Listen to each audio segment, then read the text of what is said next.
আজকাল আমাদের সমাজে এগুলো আছে। এখন বাপমার সঙ্গে দুর্ব্যবহার, বদাচরণ, দুরাচরণ, বেয়াদবি ঘরে ঘরে জনে জনে, ঠিক না ঠিক?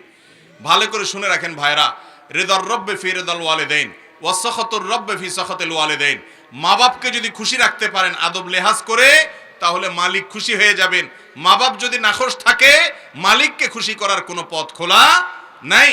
যদি ন্যায়সঙ্গতভাবে মা বাপ আপনার উপরে নারাজ থাকেন, তাহলে আপনার কিন্তু রক্ষার কোনো উপায় নাই, কোনো আমলে কুলাবে না মা বাপ যদি নারাজ থাকে। এই জন্য জান্নাতে যাওয়ার কিছু শর্টকাট রাস্তা আছে, শর্টকাট সংক্ষিপ্ত কিছু রাস্তা আছে, কোনাকুনি।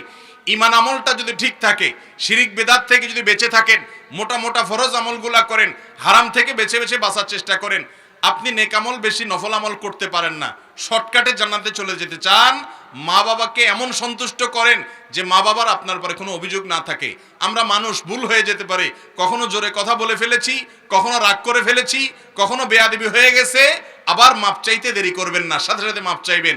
মনে রাখবেন, আপনি আপনার বাবা মার সাথে সুন্দর আচরণ করলে আপনার সন্তান দেখবে বাপ মার সাথে কেমন আচরণ করতে হয়, সেও শিখবে, সেও ভালো আচরণ করবে ইনশাআল্লাহ।